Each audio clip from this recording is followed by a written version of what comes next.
Ora, estamos a gravar, cá estamos mais uma vez para continuar com a saga do nosso canal sobre literacia financeira.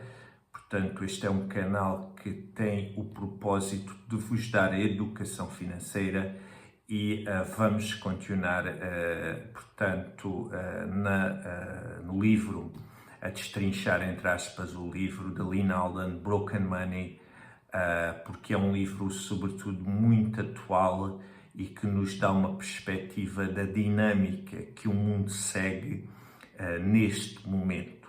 Muitas das pessoas veem a vida de uma forma como ela se lhe vai apresentando dia a dia, não olham um pouco para aquilo que foi o passado e irá ser o futuro, não sou nenhum feiticeiro aqui de Oz que adivinha o futuro, mas quando nós temos a perspectiva histórica do que se passou lá atrás e quando temos horizontes para estudar essa perspectiva histórica, nós começamos a encadear essas peças e podemos, entre aspas, descodificar algumas das mudanças que estão a ser efetuadas neste momento.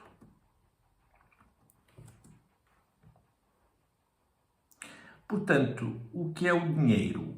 O dinheiro começou inevitavelmente como uma ledger, registro do rosto de quem é o quê. As ledgers terão começado assim na antiga Suméria há 5.000 anos atrás, nas placas de argila. Portanto, temos aqui uma placa de argila em que se registava, portanto, a quem pertencia o quê, e temos aqui, portanto, uma foto, um desenho bíblico quando Jesus, portanto, tira todas as riquezas e tudo aquilo que se estava a fazer com o templo antes de ser crucificado, segundo a história bíblica e a mitologia. Aquilo que vos quero enfatizar aqui é que as ledgers são muito priorizadas numa perspectiva da Lynn Alden, porque ela de facto enfatiza que realmente antigamente registava-se quer o crédito, o débito ou quem tinha o quê, de uma forma transparente, aberta e com meios que de troca. Primeiro trocava-se os materiais de uma forma normal, sem intermediários, sem o dinheiro, portanto fazia-se as trocas do que as pessoas necessitavam. Depois começou a haver peças raras, conchas, peças, pedras, chegaram a haver pedras e, portanto, chegaram a haver peças que eram escolhidas de uma forma muito particular pela sua raridade para servirem como dinheiro, porque só algo raro poderia servir como intermediário e isso era um fator base para que não pudesse haver uma inflação desmesurada. Portanto, tinha a vantagem de se encontrar em pequenos espaços geográficos, todos conheciam todos e quem deixasse o espaço não iria sobreviver. Ninguém sabia o que era a inflação ou desvalorização da moeda, portanto era fácil de alguma forma controlar, uma vez que as tribos ou as civilizações nesta altura, ou talvez até o princípio de civilizações, é a forma mais correta, sabiam quem era quem e as pessoas tinham de manter essa credibilidade e esse respeito na tribo, porque senão, portanto, a parte hierárquica superior iria de alguma forma penalizar o infrator. conceito-chave do sistema de troca, isto desde o início, que a detenção, o crédito e a transação são os conceitos-chave. Aqui o grande problema que surgiu nos tempos que correm atualmente foi o uso do crédito. O crédito que se transformou rapidamente num desdobramento em dívida. E, portanto, é o crédito e a dívida que surge como algo que confunde muitas pessoas e que leva, por vezes, a economia a situações insustentáveis, como aquela que estamos a assistir. O mundo privado e público deve 400% daquilo que produz. Portanto, a nível geral, se contabilizarmos basicamente todos os países do mundo e se fizermos essa conta, digamos assim, em relação ao que produzimos, nós devemos 4 vezes mais daquilo que produzimos. E este valor tem vindo a subir, e principalmente da parte das principais potências. E quando uma potência espirra, os países pequenos ou periféricos à volta apanham pneumonias, gripes graves e outro tipo de doenças que, a nível económico, aqui como analogia, não são de todo muito bem-vindas. Portanto, temos aqui também o exemplo que eu fui buscar do livro do Deve e do Haver, e principalmente mais para o pessoal da minha altura, de certo que se lembra por vezes de ir ao supermercado e por vezes pagar ao final da semana ou ao final do mês, e que os vizinhos e estas relações de proximidade davam para que as pessoas pudessem pagar as suas contas quando recebessem os seus rendimentos. Portugal foi um país que viveu sobre uma ditadura, portanto, muito mais vincada que aquilo inclusivamente que se fala, levou-nos à ruína. Toda a população era ignorante e analfabeta, quase um em 4 portugueses não sabia ler ou escrever. Os portugueses viviam basicamente em barracas e lá fora lutava-se uma guerra colonial sem propósito e com pessoas que eram mandadas para a guerra, por vezes sem saber o que iam fazer. Portugal pagou caro este preço e só temos 50 anos ainda de democracia. Somos uma democracia ainda bastante jovem e que passamos ao lado de muito daquilo que foi o melhor e o pior, claro. Também se passaram fenómenos menos bons, mas sobretudo ao nível do desenvolvimento e da educação, Portugal ficou muito penalizado com esta marca da ditadura que, após o 25 de abril de 74, nos fez respirar e abriu portas para que pudéssemos também nós nos começarmos a desenvolver enquanto democracia.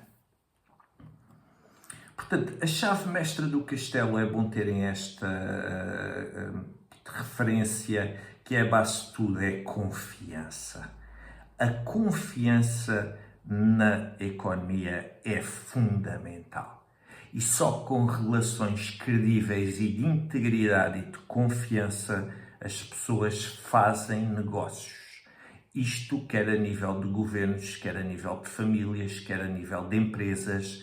Se não existe confiança, e neste momento nós estamos com uma crise de confiança, principalmente nas instituições, e isto é talvez o topo a que a sociedade pode chegar é chegar a uma crise de confiança nas instituições. É muito bom repensar e, sobretudo, quanto mais responsabilidade se tem, mais competência tem de se ter. Portanto, a palavra competência, aqueles que competem entre si para ter poder, têm de ter competência e têm de saber que, de alguma forma, têm de ser pessoas mais íntegras, mais transparentes, mais honestas e, acima de tudo, com visão.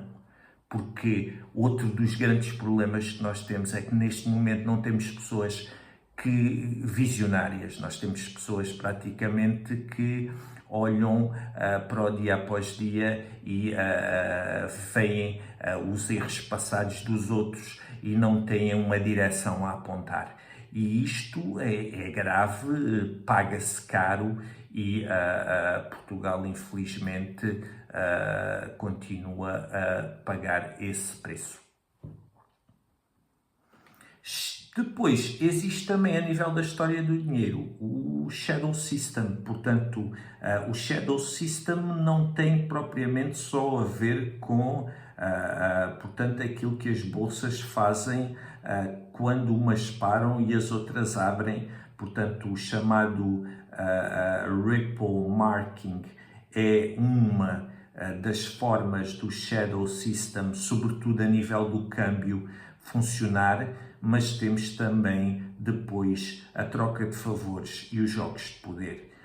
Lyn Alden dá-nos um exemplo bastante peculiar sobre o filme O Padrinho, em que no Padrinho um homem pede ajuda ao grande chefe, no final do serviço, e sabendo a vida do homem e qual a rede de contacto desse homem, o pagamento entra em cheque. Portanto, o grande chefe não pretende dinheiro, portanto, ele nisso está completamente à vontade, mas ele vai saber que no futuro ele pode precisar daquela pessoa para lhe devolver o favor. O favor fica em cheque para usufruto futuro e foi gerado aqui um crédito. E este também é um dos grandes problemas, que é a chamada corrupção na sociedade, em que realmente, quando há esta troca de favores, depois na posição de lugares-chave, entre aspas, fica-se com,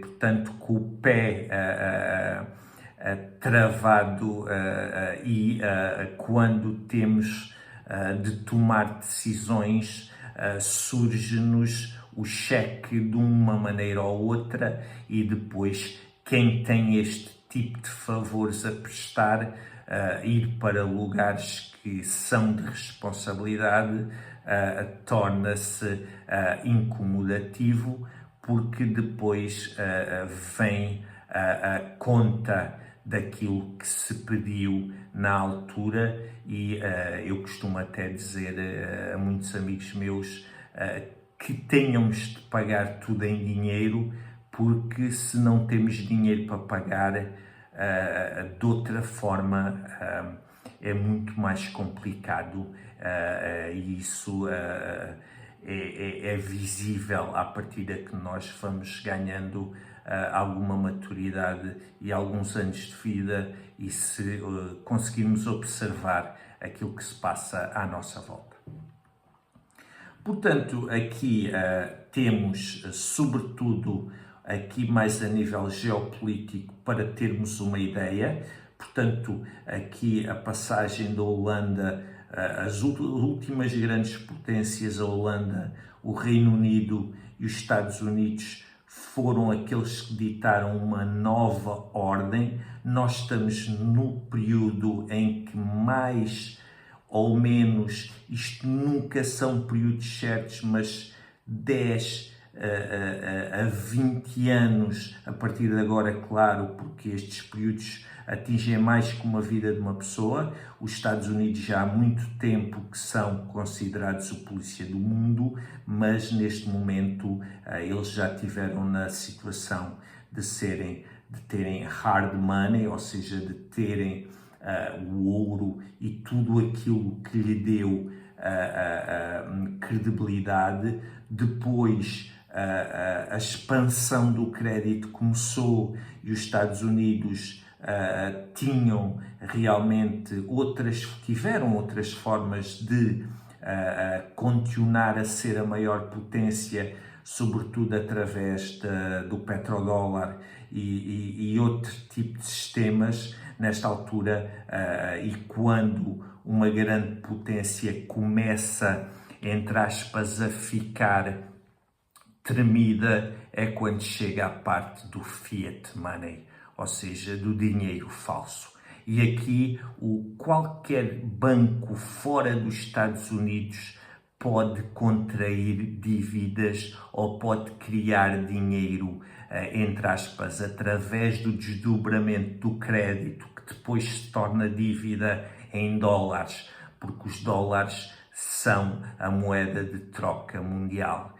E se os Estados Unidos perdem o controle daquilo que há e que é trocado em dólares, fica difícil ao país ter uma ideia do que exista mais ou a menos, de quando é que há de pôr mais dólares no sistema ou retirar dólares do sistema, seja através da compressão das taxas de juro, seja através de políticas. E por isso é que os Estados Unidos entraram, portanto, em desespero. Neste momento até tiveram de começar com, portanto, as chamadas taxas alfandegárias, que era este o nome que tinha este conceito no passado. E quando um país chega a este extremo, é porque já está numa situação mesmo muito complicada, e a China surge como uma potência, e os choques de guerras vão se desenvolvendo entre amigos de uns e amigos dos outros, e os países, entre aspas, as grandes potências não combatem entre si, mas se chega ao momento em que alguma faísca acende, pode se tornar uma situação mesmo irreversível, e aí o mundo é arrastado para algo que nós não desejaríamos todo, e sinceramente espero que não aconteça. Portanto, pela positiva, sucede quando ajudas a família, amigos, pessoas que merecem credibilidade. Dá o que podes e não emprestes nada a ninguém, a não ser que possas ficar sem um preço a pagar. Portanto, é preferível dar do que emprestar, ou mesmo que se empreste, ter noção que podemos nem receber aquilo que emprestamos. O preço é o que pagas, o valor é o que tens, e não são a mesma coisa. A confiança, não te esqueças, é sempre a chave.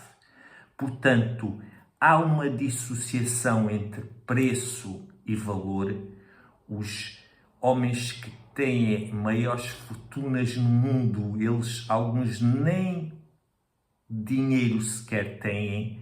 Eles têm ações, eles têm ouro, eles têm criptoativos, eles têm outros chamados hard assets, que depois têm valor, e é esse valor que lhe dá uma posição social maior. Portanto, sobretudo quando vivemos numa altura em que o dinheiro, com a inflação a cerca de 3, 4%, mas com uma desvalorização da moeda que nos é ocultada a cerca de 8%, este valor de desvalorização do dinheiro mais a inflação, são cerca de 11%. E por mais aumentos que vos possam dar a nível de rendimentos, esses 11 a 12% nunca vão ser cobertos e as populações tendem a perder poder de compra. Estes vídeos vão ser um pouquinho mais longos, os capítulos dos livros vão ser aqui destrinchados. De alguma forma tentarei simplificar ao máximo, talvez também não efetuarei vídeos com tanta recorrência para que se possa ver e se possa assimilar, mas para quem quiser continuar, peço que subscreva, peço que partilhe e fica o propósito e fica a missão em vos tentar ajudar e alertar que as mudanças nos próximos 5 a 10 anos vão ser muito, muito consideráveis. E quem não estiver desperto para elas vai sofrer ainda mais. Não é uma mensagem para a catástrofe, é apenas a possibilidade de podermos prever aquilo que nos pode chegar e estarmos armados e preparados para poder responder nessa altura. Até à próxima sessão e desejo-vos que tudo corra para o melhor.